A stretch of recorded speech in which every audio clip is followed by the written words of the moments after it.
Aloha everyone and welcome to today's ANA National Webinar, Plugging Your Project into Social Media. Today is December 17th, 2015. It's 3 p.m. Eastern Time and 10 a.m. here in Honolulu, Hawaii, where we are presenting this webinar from the Office of the Pacific Region Training and Technical Assistance Center. Before we start, a little about ANA. ANA, the Administration for Native Americans, a U.S. federal agency, promotes self-sufficiency for Native Americans by providing discretionary grant funding for community-based projects and training and technical assistance to eligible tribes and Native organizations. And ANA's vision statement is that all Native communities are thriving.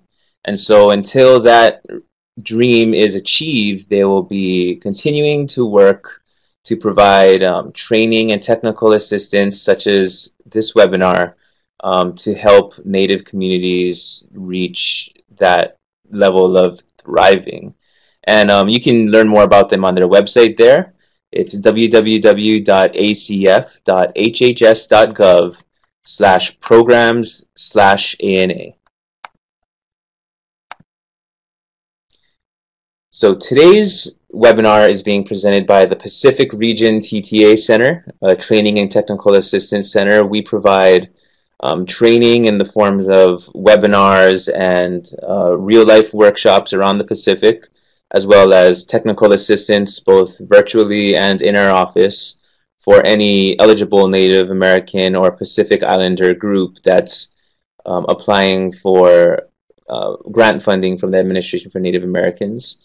We're located here on the island of Oahu in Hawaii, and the hosting duties of webinars rotate between the four regional TTA centers of ANA, the others being the Alaska region, the Western region, and the Eastern region.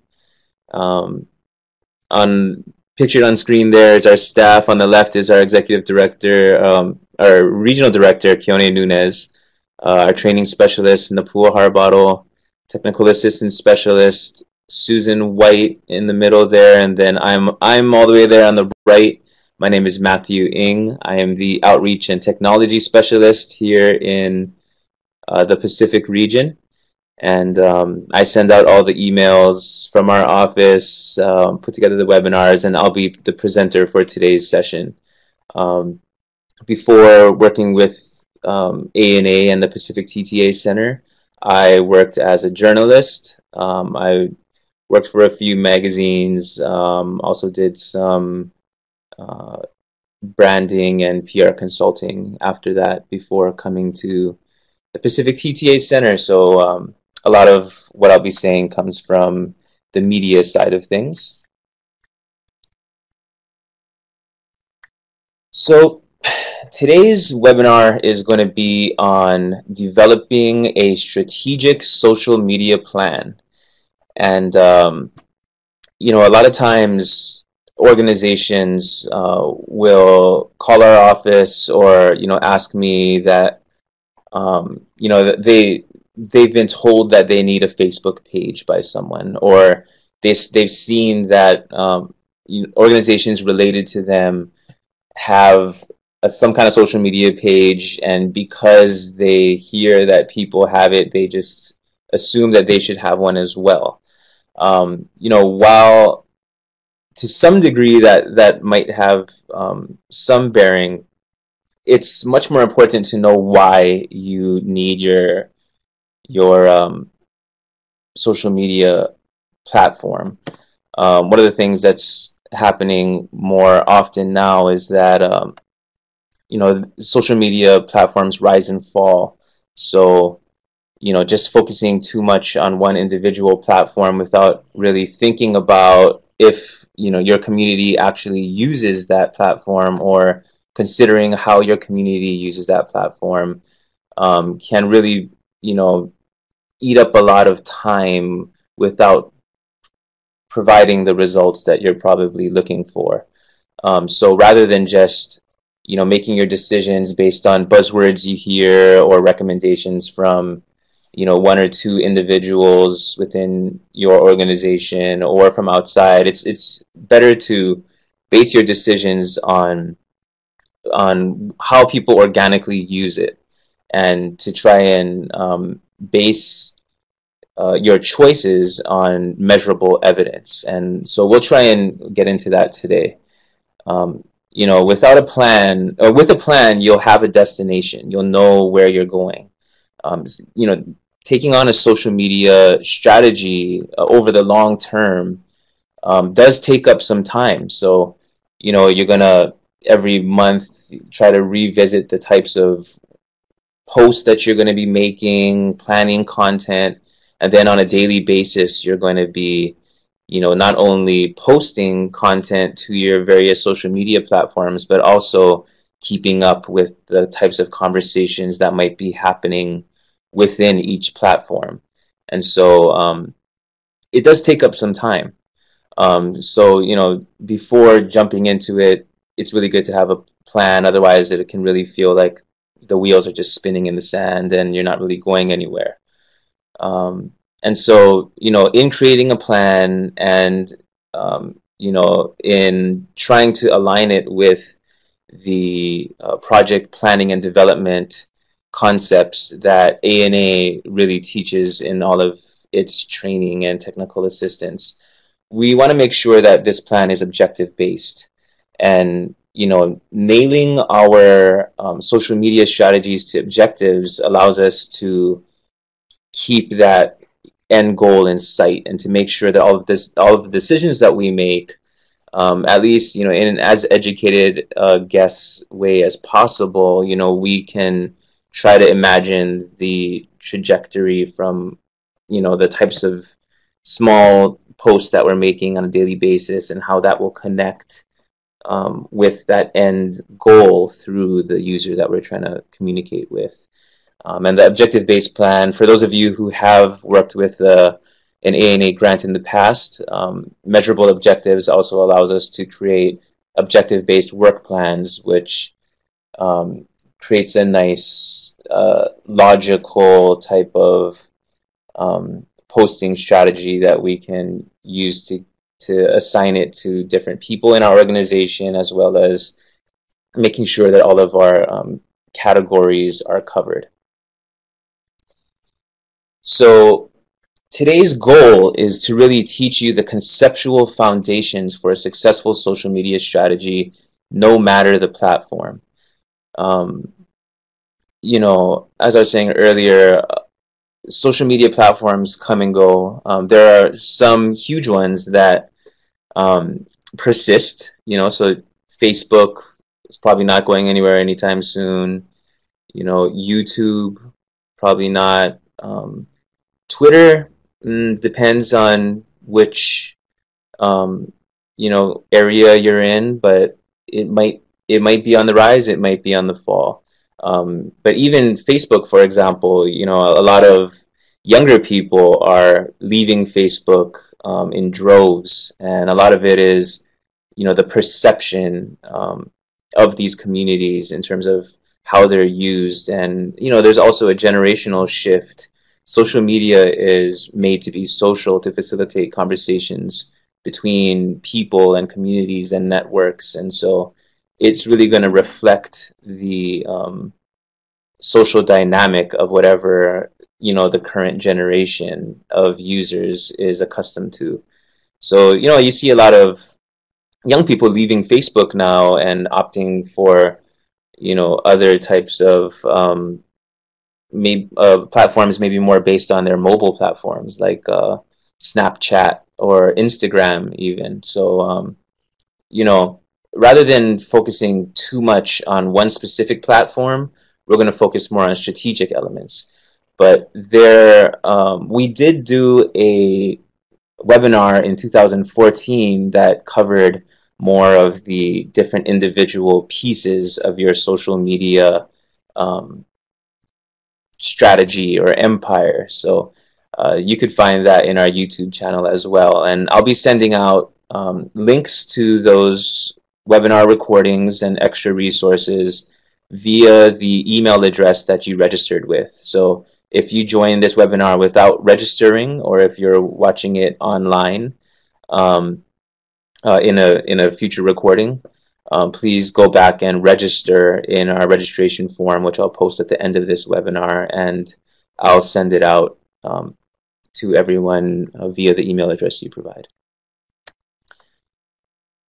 Okay, so today's session is going to be broken down into 5 different stages, and these are more, base chronological, but you could kind of mix the order of how you do these things, but just for sake of time in this webinar and to create some logical process, we've broken it into 5 stages.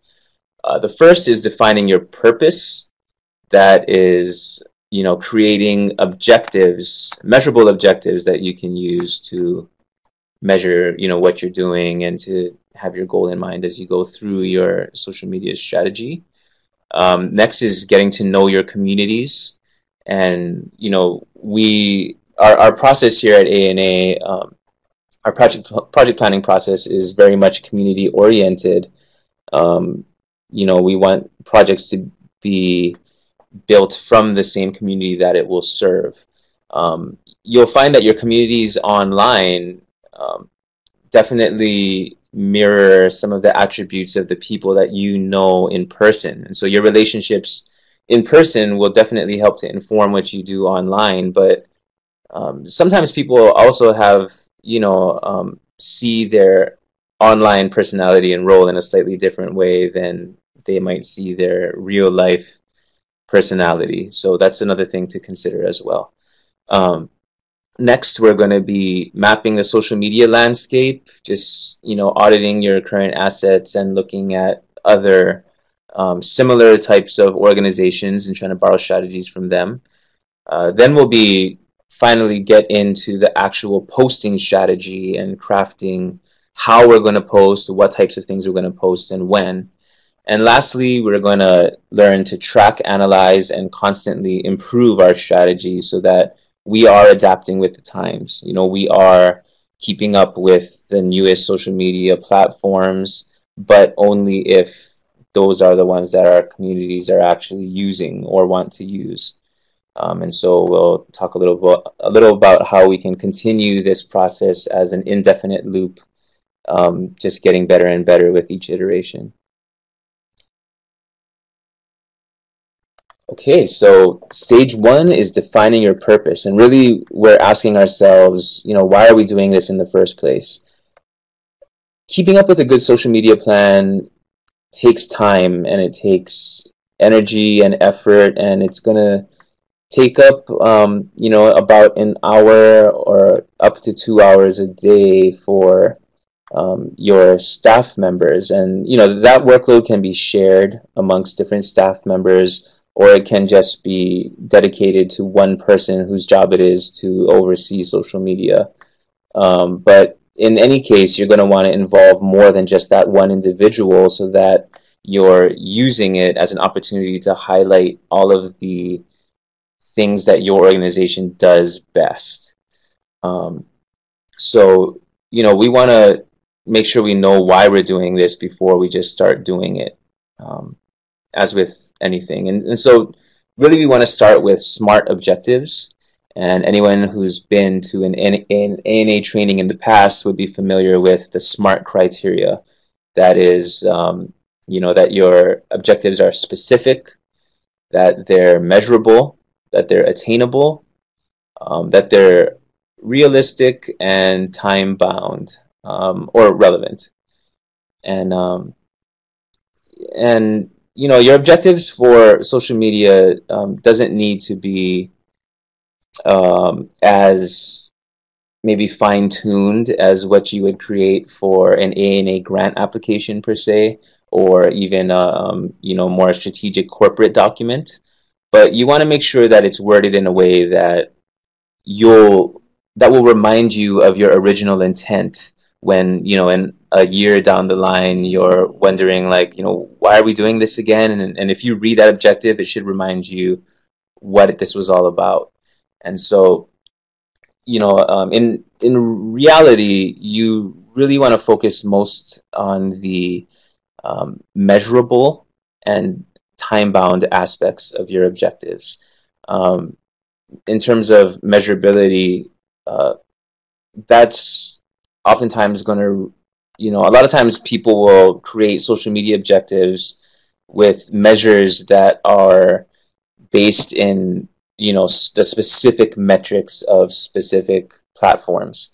But it's, at this stage when you're just defining your purpose, you might not even have chosen a specific social media platform yet, but you should use measures that are make more sense to you. And sometimes it's even better to cut out the social media metric jargon at this stage, just so that you can later on, as you choose social media platforms and move from one to the other if you need to, you know what your real life measurement is supposed to be, and not just kind of become obsessed about counting kind of, social online kind of metrics that might be kind of fantasy in a little in some ways.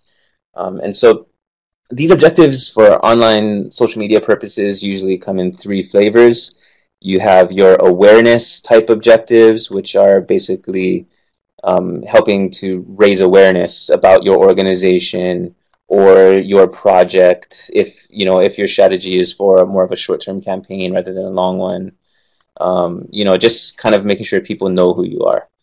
Then you have your sales type campaigns. This would be,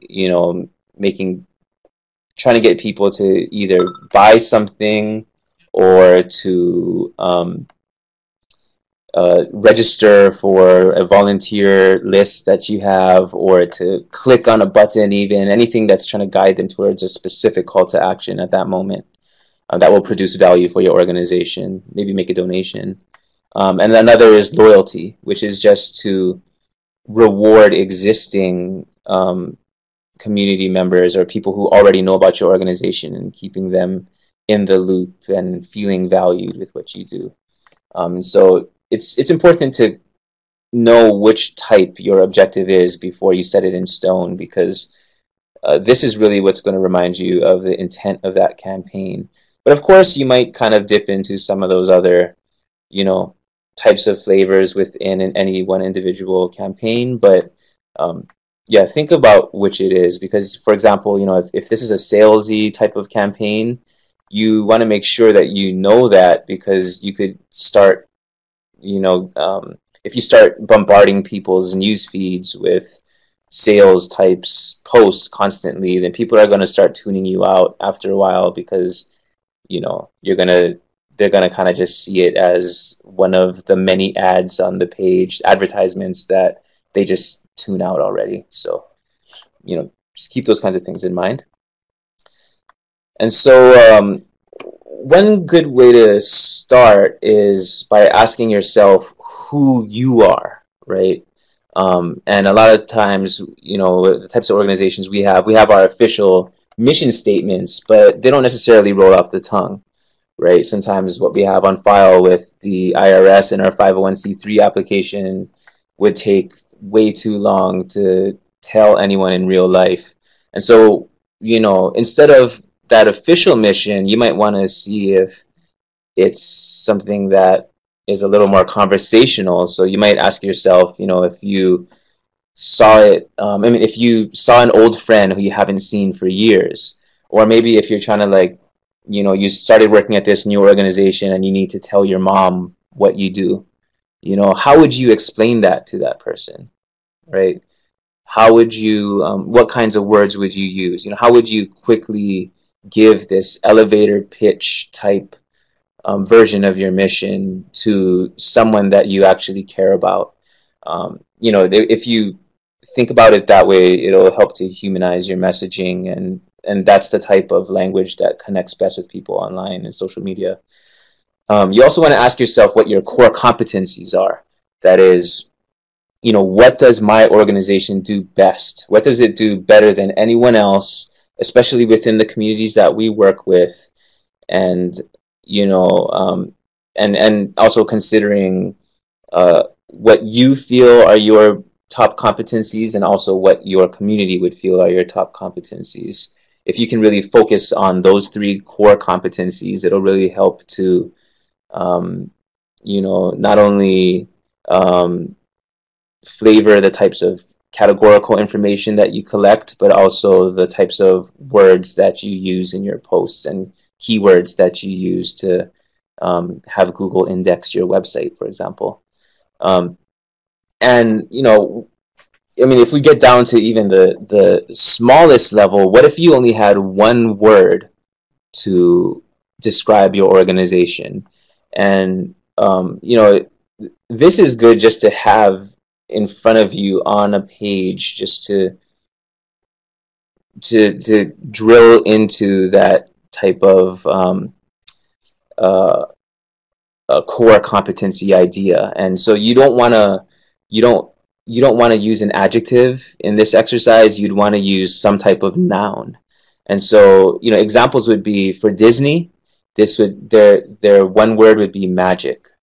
And for Apple, their one word is innovation, right? And if you have this in mind, if you use this one word in conjunction with your core competencies, this one word will help to give your posting strategy and the way you word things some life and personality.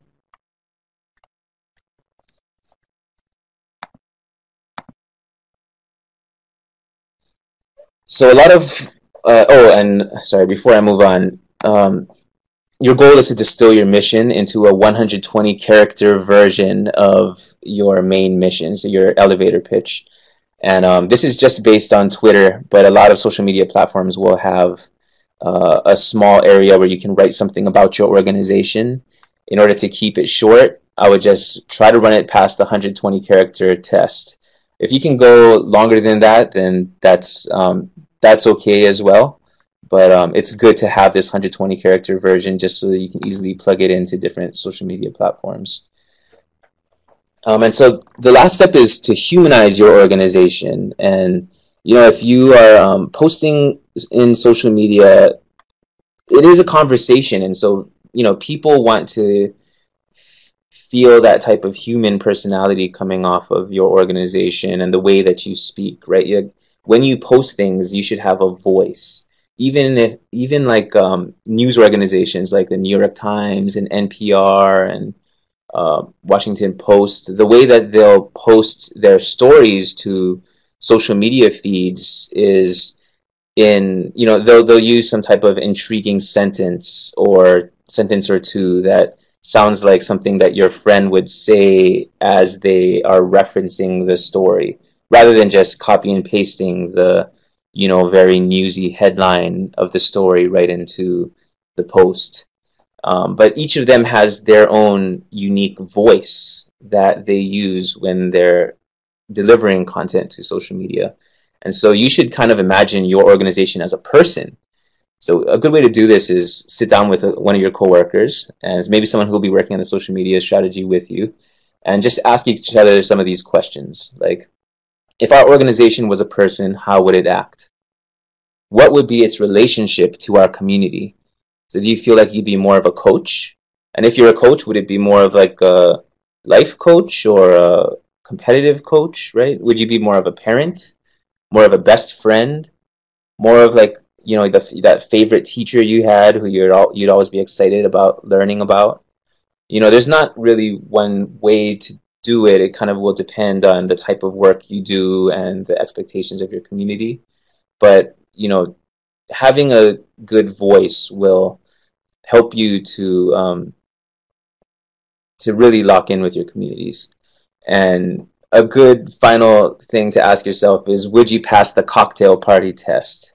Right? If you were walking around in a room with a whole bunch of friends and people that not necessarily just work friends, but just people from all different parts of your life, you wouldn't necessarily walk around and just start talking about work constantly, or you wouldn't try to constantly sell the thing that you're working on. I think we've all known like people like that, who are is at the party and is trying to sell whatever new, you know, uh, cosmetics or real estate investment opportunity that they have going on, and that doesn't really keep people's interest long, especially when you're in a dinner party setting, because social media is much more akin to like a cocktail party or a dinner party, where you're looking to unwind rather than that type of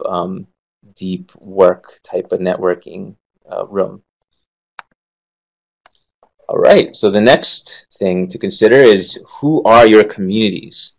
So, you want to remember that it's a conversation, right? Social media is not just a way to blast information at a whole bunch of people and then just, sit back knowing that they've all received my mass communication. It's much more a two-way street. And if you think about it, like, that is actually one of the most valuable aspects of social media, is that your community members can respond to things that you put out there, and maybe even help to develop those ideas with you.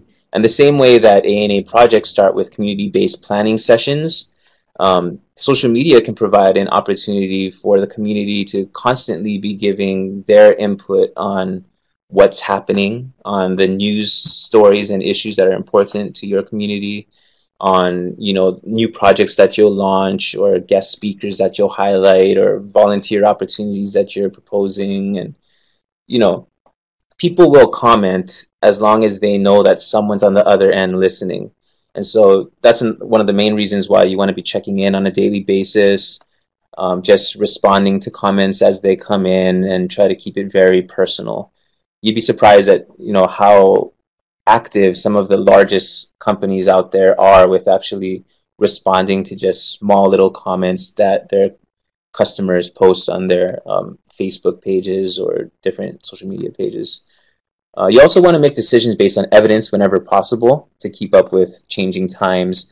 And I want to highlight quickly some research methods that are really good for getting to know your communities. And these methods are great for informing your social media decisions, but they're also good for any type of marketing that you'd want to do for your organization in general. So, the first is social media insights. These are site analytics that are built into most of the business profiles or nonprofit profiles for different social media platforms. Then you have your traditional surveys. Those are either online or in real life. Then you also have deep interviews. This is like sitting down with someone for a long period of time, and just continually asking them why, to mine for those nuggets of information that you can only get from long sit down interviews with individuals. And then secondary research on general news articles, trends, and things that can help to give you an informed hypothesis. And so I just want to use that as an example, a similar community research campaign that I did a few months ago in another capacity. So we actually, the problem that Mana magazine in Hawaii was facing was that this was a magazine geared towards the Native Hawaiian community, and they were transitioning from a print product to an online only type of magazine. And they were having a hard time figuring out what the community wanted with that work. So this is not necessarily just for social media, but you'll definitely see some of those things in here as we try to address that question with our research. So what you see on screen here is an example of what social media insights look within the Facebook platform. So on the bottom there, you'll see that, a majority of the magazine's users were women, 73% versus 26%. And the insights even go so far as to breaking down the different age ranges. And so you'll see that the highest age range is 35 to 44-year-old women. And there's a whole bunch of other demographics that you can find in here, including where they live, where they access from, um, what kind of things they're interested in. You can see on the left there, they had 10,300 total page likes over the last week. And so what you see on screen here is some analysis of the types of posts that the magazine was putting out there at the time. And so we're trying to see, what are the most popular types of posts. On the bottom left, you see a graph of likes, comments, and shares. Likes, you click the like button on an article to say that you like it. Commenting is typing in a little comment underneath that latest post to give your opinion on it. And shares is where you are sharing it with other people in your network. These are like how things go viral, right? You can see this in this graph. There's kind of some steady activity through the months of March and April, and then when you hit April 8th, all of a sudden there's a huge spike in shares.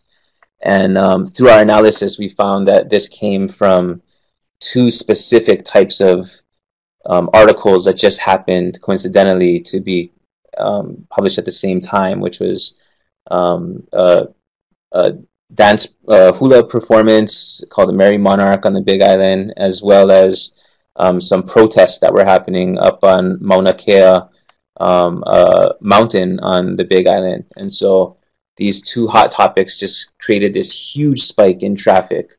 And so, we went with the magazine to try to consider why, what was it about those types of stories that really intrigued people and made 40,000 people want to share it with their friends, right? They had 669,000 people reached during that short spurt, which is huge for any type of organization. So, looking at those things allows you to see the different types of strategies that you can employ and ways that you can constantly improve what you're doing. The next thing we did was a survey. We chose to do our survey online using a free platform called Google Forms. So if you see on the left, the way that we incentivized people to take this survey was to give a free giveaway with each, that you'd be entered for a free giveaway with each submission. And this really improved the return rate of our surveys. We had like a 30% return rate, which is really huge considering the size of the survey base. So the first question asked, are you currently a subscriber, yes or no? And depending on which choice they chose, it would guide you to one of two different surveys that are, based on the answer to that first question. And this is a pretty useful thing, especially in our perspective. We might want to use that for, do you currently know about our organization or not? Or have you ever received services from our nonprofit or not? The people that might be the main differentiating factor that will make a difference. But, as you see on the right, one of the main things that we wanted to do was to keep questions open-ended, to use Likert scales when possible, which is to say, answering from not at all to very much, that type of question, and allowing people to, give answers that are more open-ended, to have some richer analysis down the line. So, we had a pretty large turnout. We found that through the survey that it was primarily women 38 to 55-year-old. And it kind of matched up with the social media insights that we saw there. We also got some more types of information. And the survey that we created was we just used a free service called Google Forms. It's part of the Google suite with like Gmail and Google Drive and all that kind of stuff. Completely free to use. It's just, you know, up to you on how you want to use it. And the analytics that you saw earlier, that was built into Facebook, and that's actually something like that is built into mostly every social media platform that has some option for business. So we also learned through the survey about what kind of topics that they preferred, right? And these were the topics ranked, like history, news, music and hula, nature, food, and so this is was very useful. Then the next thing we did was these deep interviews that I mentioned earlier, and so you want to start with so the objectives of these deep interviews is to create like psychological profiles of the type of people who you work with, and to take that that kind of data that you receive through a survey, which is kind of more numbers kind of stuff like you saw earlier, right? And to humanize it, to start seeing that data as an actual person that you can imagine down the line reading each of the posts that you craft through your social media platforms.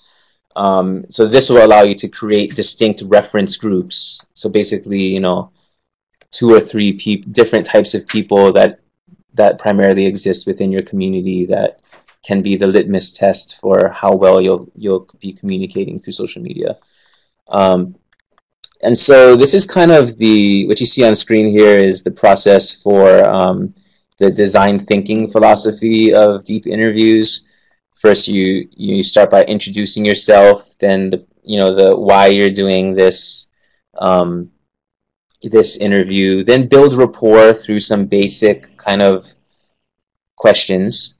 But really what you're trying to do is get past the basic questions that you came prepared with and move into something that's deeper, that's more specific to that individual. You want to ask them why, like constantly ask why to drill into, things that they might not have even thought of before. Ask them for stories of things rather than just yes or no answers. Like, tell me about a time when you felt confused by that type of thing, or tell me about how you felt when you had to deal with this type of problem that our nonprofit serves, or whatever. Just continually drill down and capture all of that stuff, and then when you're done with that interview, of course, thank them. It should take about 20 minutes, and then go back with your team, maybe that partner that you interviewed earlier, and unpack it. And so we came up with 3 different types of reference groups based on about 20 different deep interviews that we did over the phone. And actually, what was interesting was that people opted into these deep interviews on their survey. So at the end of the survey, which was anonymous, people could fill out an additional field that said, yes,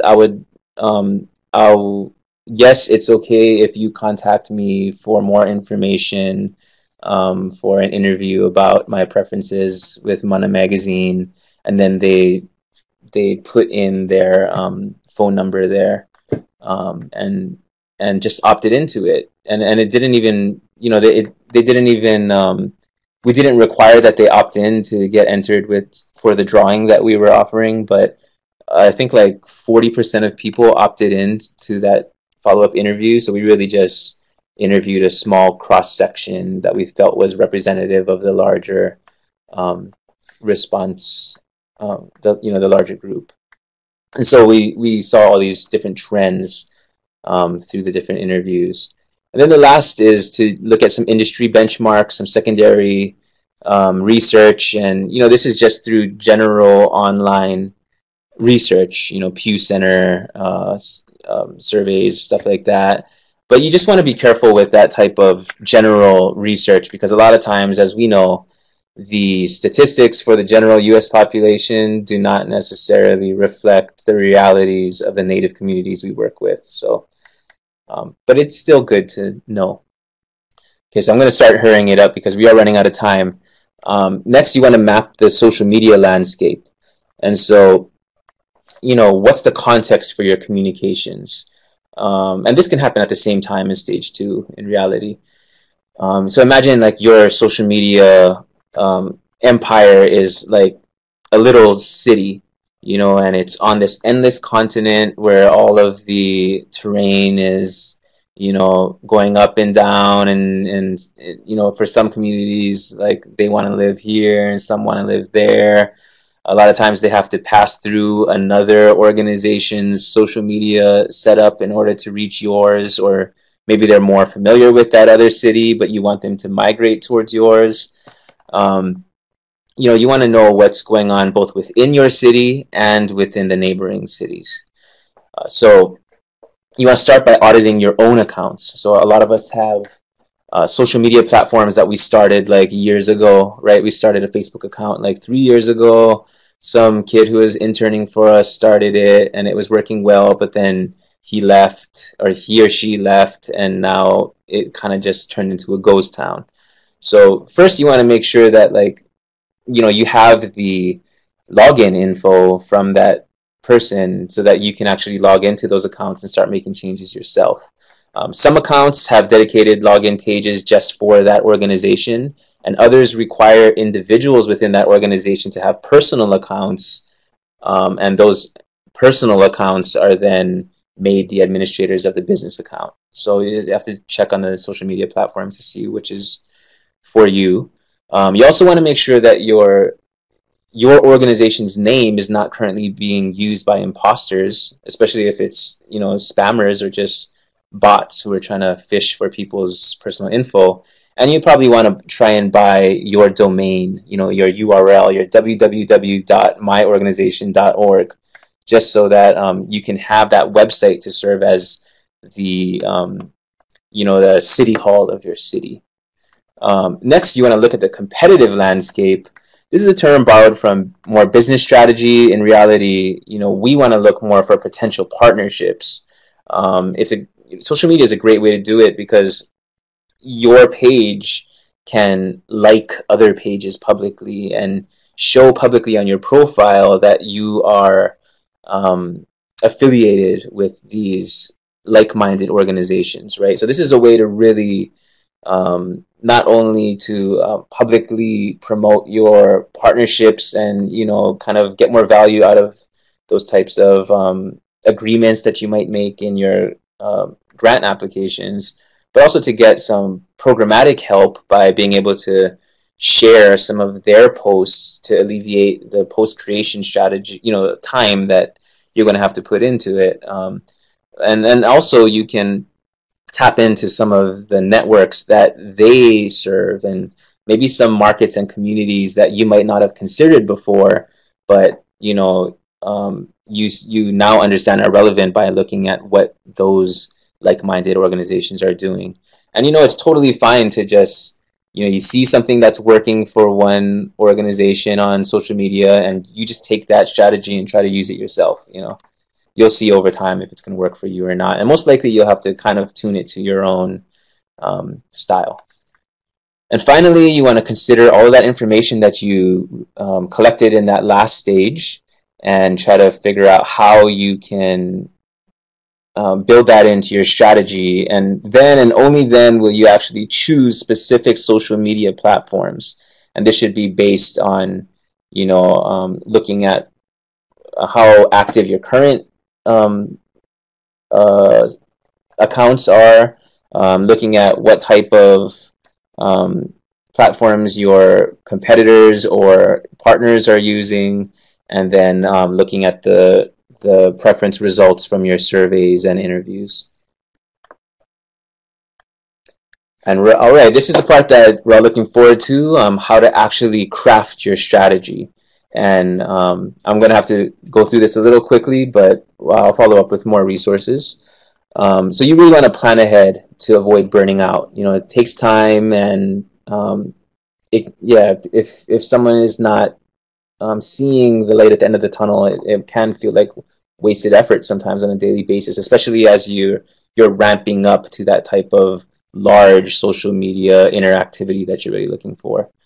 Um, you got to stay actively engaged on a daily basis, and you want to build your plan in an organized way. You want to start by analyzing the info that you collected, packing content carts. This is categorical type of information. Then mapping it out in a tactical work plan that's objective based, and then putting all of that on a calendar for your whole team to share. So first is this analysis, right? Look at all of the information you collected from the outside, but also consider internal aspects, such as, what kind of expertise do we have on the team? How many hours per week can we realistically commit? And for how long can we make this commitment? And making sure that your team internally is buying into the idea and value of this campaign before you start assigning it to people within your team. Next, you want to build and pack your content carts. And I've also heard this called content bins, right?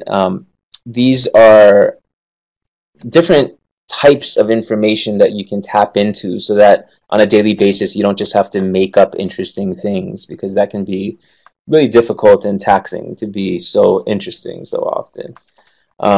So you really want to build on those core competencies that you identified earlier, and even identify people within your organization as the expert staffer who's kind of going to be the lead resource on that type of content, right? This will help to not only empower your own team internally by recognizing, their strengths, but also to highlight to the outside world the expertise that you have within your organization and why they should either partner with you, donate to you, or take advantage of your services without, selling at them hard. And so this is an example of what you see on screen now, the type of content cart organization I'm talking about. So in the, you want to indicate whether it's a time sensitive thing, that you need to share this information now or by a certain date, or if it's just evergreen information like best practices or 7 most common questions that, we receive in our clinic or something like that, right? Then the content cart is going to list more of a category of information rather than, an individual story or post. This is something that you can constantly tap into and schedule out in spaced out ways on your editorial calendar. And then, of course, listing that expert. Whether or not that staff expert is going to be the one doing the actual posting doesn't matter as much as knowing that that expert exists for whoever is posting to refer to as a resource. Next is your tactical work plan. And this is basically just a modified OWP for all of you ANA folks. And in general, this is just a good way to list your posting strategies related to one specific objective, right? So you might have your whole social media strategy, which might be organization-wide, which might be just for one specific project, but then you have like individual objectives within that. Some might be, to an objective based around some large event, conference, or show that you put on each year or something like that, and that deserves its own objective, right? Others might be kind of more loyalty based, like making sure people know about all of our new services at our new clinic, or maybe more awareness based, like we want people to know of us as this type of organization now. So you want to have those objectives and list only the activities that are related to that objective, along with milestones and the person assigned to it. So similar to the OWP, you want to list that objective. You want to identify the relevant content carts where you can pull information from. And then you want to list, just, brainstorm like all the different kinds of posts that you might make, just as detailed as possible, and just list a whole bunch at once. And doing this with the team will really help. You can reorganize it by date later if you do it in Excel or something like that. But you definitely want to make sure that you know which staffer is going to be posting each and what types of metrics you think you're going to get out of it. Of course, over time, you're going to learn kind of what's realistic and what's not. But it's good to know, what the intention of each post is supposed to be. Just don't overthink the metric part, though. All right, so next is you're going to take those individual work plans and then just plot them out on a calendar. In our office, we use Google Calendar, so it's an online calendar that we all share. Other people use Outlook or even large written calendars or expo boards in their office or something like that. Whatever works for you is great. So try and just about putting everything together and sharing that information with every person on the team. That's most important. You also might want to consider a drip strategy. So what a drip strategy is basically it works best for events that are happening on a specific date, right? So say, for example, you have this large annual conference of language educators that you hold each year. If the conference is in June, you probably want to start registration by January. So, if that's the case, you need to start promoting the fact that it's coming up and that registration is going to be happening from November or maybe October. But as you get closer and closer to that event, you're going to start posting more and more often. You're going to start posting like, oh, now we know who our keynote speakers are going to be, and then you're going to start posting like, payments due on this date, and then just some general, exciting information, and maybe get people excited through some articles about new developments in language evaluation and curricula. And just as you get closer, more and more frequent, like a steady drip turning into a stream. And then after the event is done, you'll probably have some frequent follow-ups, maybe posting resources you mentioned and posting photos from the conference. Then later, then you kind of want to like slowly get less and less and less until you are barely covering the conference, maybe just once or twice a month or something like that, until next year rolls around, and then you start going more and more frequent.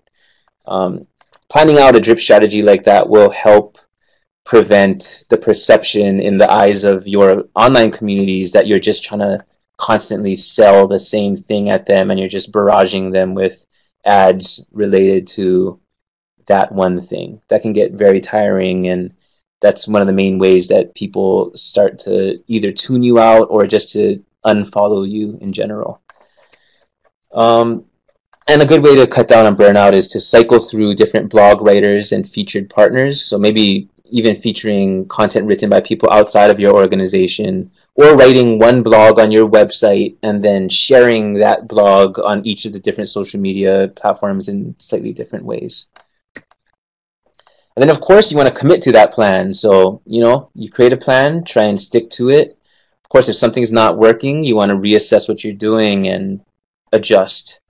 There also exists a bunch of third-party applications that allow you to pre-schedule a lot of your posts. And a lot of these functions are even now being built into the social media platforms themselves. So some of them are email-based, like MailChimp. Whenever I send out a email blast to the Pacific region, MailChimp automatically will post that email newsletter as a web page on the various social media platforms that I have connected to my MailChimp account.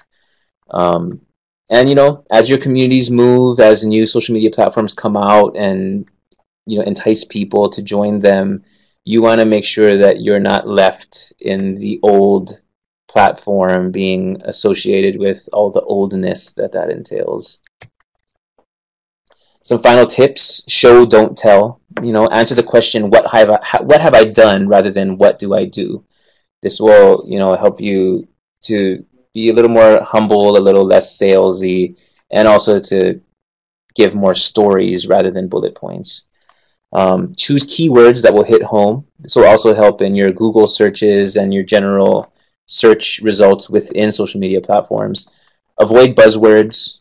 You know, it's maybe you can use them once in a while, but just think about the words you're using and what you'd like to hear when you're at home cruising after work.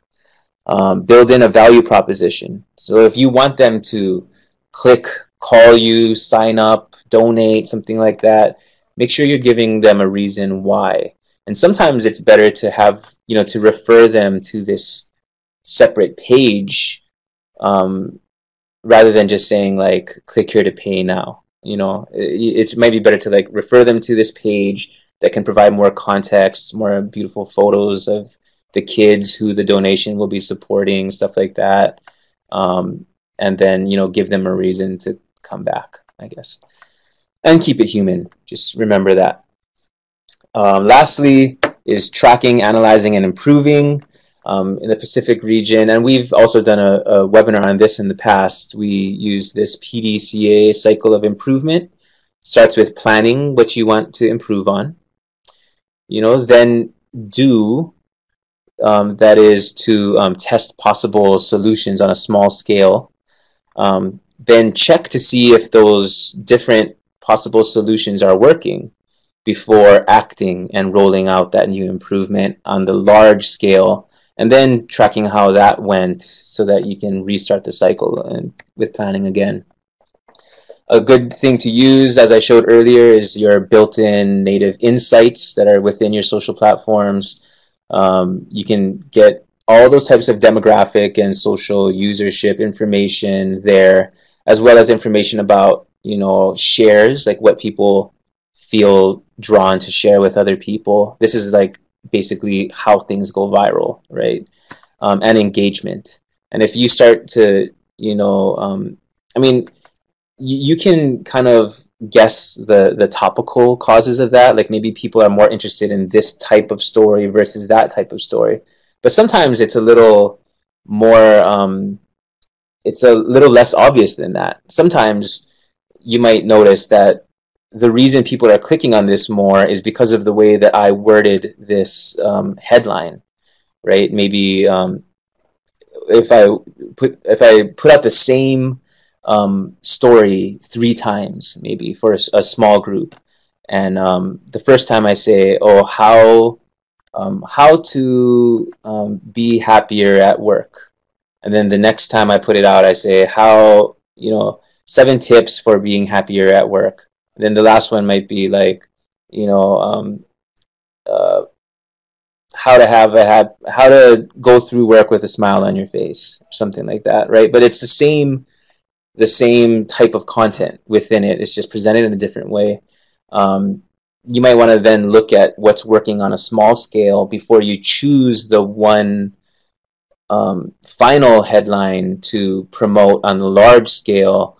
Oftentimes that's going to require some type of payment or a promoted post, sponsorship style promoted post, to give you that type of boost. But that process there is called A/B testing, and it's something that all of the largest social media companies like BuzzFeed, Huffington Post, and even Obama's campaign, first political campaign, famously used A/B testing to improve their newsletter signups on their website from 3% to 40%. Just continually doing small things like that, like clicking the button that says learn more versus sign up now. That simple change netted a 5% gain in signups. And they just kept adding things up like that, multiplied by the hundreds of thousands of people who were visiting the site. It really does make a big difference. Regularly reassess your objectives. Make sure you retain that intent that we talked about earlier, but adjust it as needed, especially the measurable and time-bound aspects of your objectives. And also consider the qualitative measures. Don't disregard opinions of people who come into your office or do business with you or email you. Try and ask for, just regular types of feedback as well. And you might turn that into one of those 20-minute deep interview types of things if it gets to that. So I apologize, I went a little over time, but we do have about maybe 10 minutes to do some Q&A. So if you have any questions, you can just type them into the chat box on the bottom right, and I'll respond as well as I can. While you do that, I'll try and address some of the questions that came in during the session. So yes, I will be sending out a copy of the slides after this session. So just make sure that you registered for this session, and I'll use the email addresses on file to send that, as well as links to the relevant webinars that I mentioned and some other resources. And for those of you who are watching the recording of this, you'll find that in the description of this video.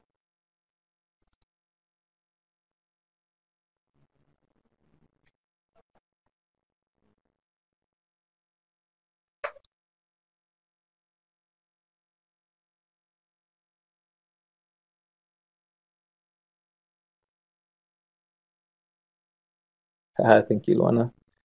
And yes, and our YouTube channel you can find at Ka'anani O LLC, the name of our company.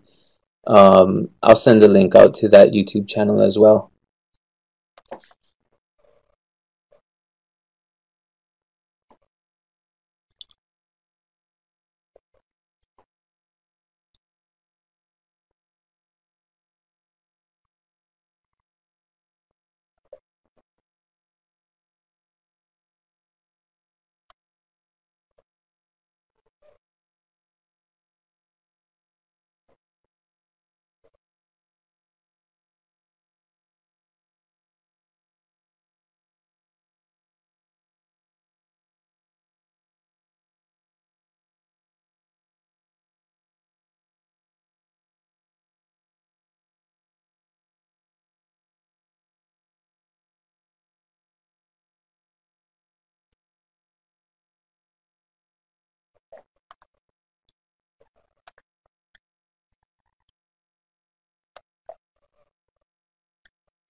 Okay, so I have a question from Luana, and Luana asks, Matt, one question. Typically, how involved does admin get with the social media planning? Ka'anani O, for example. Um, so yeah, we are a pretty small company in here, 3 people in our office, and then Susan works from Arizona.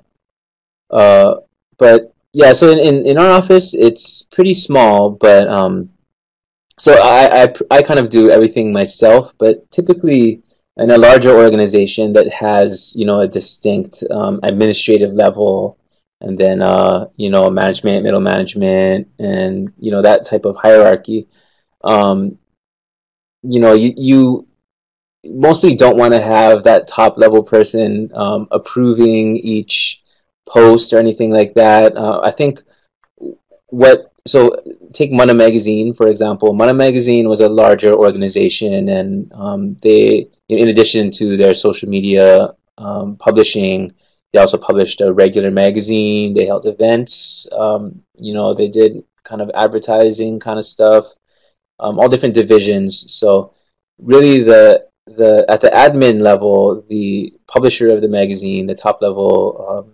director, would be would be approving the editorial calendar part of it. So if you remember at the, in the planning phase, we had the tactical work plan, which sometimes you'll have the administrator working on that. So maybe like the top level admin might have certain types of certain campaigns that he or she is specifically concerned with. Like for example, that fictional conference that I mentioned.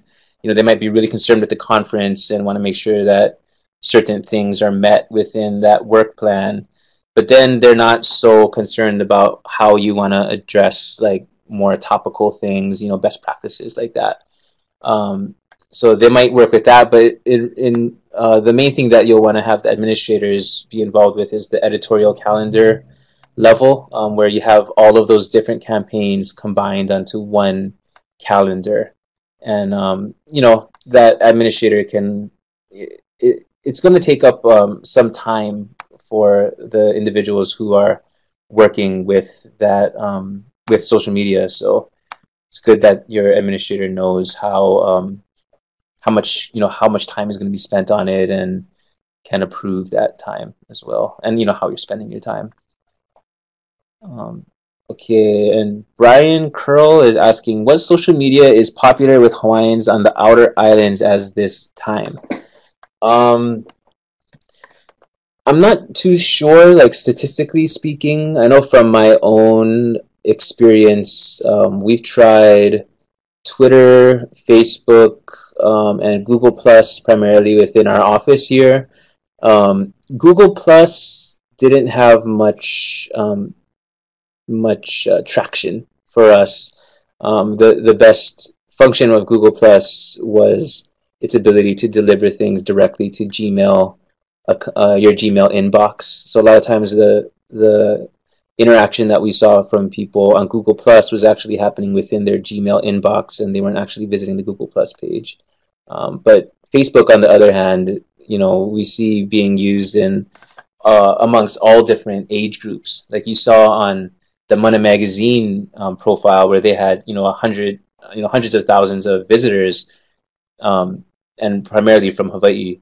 Most of them were women aged 38 to 44. Part of that has to do with the nature of the content they're delivering, but age-wise, it's definitely the broadest social media platform that we've seen. Twitter is kind of commonly used, but it's kind of used by a specific type of person, someone who's more looking for those short bursts of information or opinion, and primarily a mobile user. What we've seen really gaining popularity that we might start using soon, especially in Hawaii, is Instagram. Instagram is now owned by Facebook, but still operates as an independent thing. Basically, you see photos on your phone with captions of varying depths, and Snapchat. Snapchat has been has actually gained a lot of legitimate use over the last year or so, and we see a lot of people in Hawaii using that as well. Okay, and hope that answers your question. And then I have my final question from Gerald Mauhili. Yes, please forward the slides to my email address. Yep, I'll be sending that along with various resources right after this. So just to recap, we went through the 5 stages of social media strategy: defining your purpose, right? Who are you and why are you doing this? Getting to know your communities, right? Who are we having a conversation with? Mapping the social media landscape. What's going on within our social media town, and also like what are our neighboring towns doing? And then stage 4, crafting the strategy. That's looking at your objectives and your research, putting that into different categorical content carts, and then unpacking that into tactical, objective-based work plans, which you can then share with your nonprofit group or tribe via that shared editorial calendar. And then tracking and analyzing and improving, which just, continuously learn from what you're doing and use that new knowledge to improve on what you're doing. So some additional resources. I mentioned that other social media webinar that we did, that was done in June 2014. I will post a link to that and email that out to you using the email address that you registered with. We are also wrapping up a new resource called the ANA Social Media Toolkit. And this toolkit is not coincidentally broken down into the same 5 sections that I used in today's webinar. This is actually a PDF toolkit that, when completed, will include a lot of worksheets that you can actually print out and use to aid in the brainstorming process. So, some of those questions that I mentioned earlier, like how to personify your organization or how to identify your core competencies, those would be laid out in a worksheet with space for you to write as you have that type of rhetorical conversation with another member of your organization. So I'll be sending out our first draft of that to everyone who registered once it's done, and you guys can look through it, tell me what you think about it, what kind of things can be improved. But really, it's just a deeper resource detailing a little more fully the kind of concepts that we covered today. And I'll send that out through email when it's done. So that ends today's session. Once again, my name is Matthew Ng. I am the Outreach and Technology Specialist for the Pacific Region TTA Center. I also do help with technical assistance with project planning and development, or preparing your application for a grant. But if you have any questions about anything that was presented today, then you can contact me. And if you just have general questions about social media, or if you're planning a social media strategy for your organization, or even if you're just planning a survey, or want to do deep interviews just for general marketing, non-social media related purposes, feel free to contact me as well. And I can give you free technical assistance, or refer you to your regional TTA center for more help. Once again, this has been a presentation of the Administration for Native Americans. Today's webinar was Plugging Your Project into Social Media, presented on Thursday, December 17th, 2015. Mahalo nui.